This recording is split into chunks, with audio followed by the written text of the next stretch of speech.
आइए अब एग्जाम्पल से समझते हैं।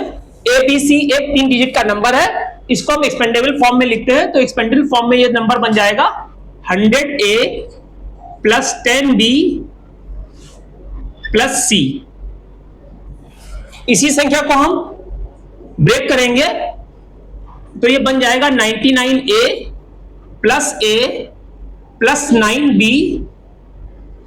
Plus B plus C। इस नंबरों को रीअरेंज करेंगे, इनको पहले लेके आएंगे 99A plus 9B plus A plus B plus C। इस संख्या की ग्रुपिंग कर दी है।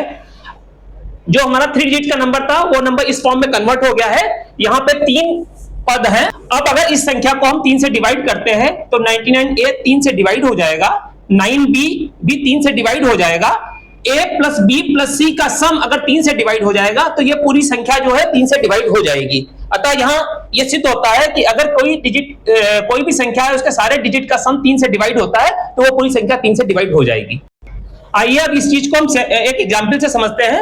माना कि एक नंबर 543 है, इसको हम एक्सपेंडेबल फॉर्म में लिखते हैं। तो 100 इंटू 5 प्लस 10 इंटू 4 प्लस 3। इस संख्या को अगर हम स्प्लिट करते हैं तो ये इसको हम लिख सकते हैं 99 इंटू 5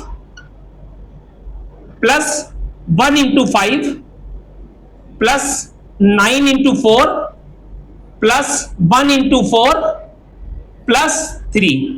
इन संख्याओं को रीअरेंज करते हैं, इनको स्टार्टिंग में लेके आते हैं।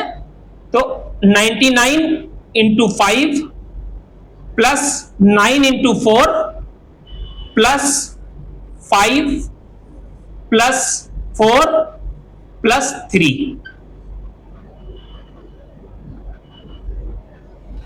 अब अगर हम इस संख्या को 3 से डिवाइड करेंगे तो ये पहला पद जो है वो 3 से डिवाइड हो जाएगा, दूसरा पद भी 3 से डिवाइड हो जाएगा।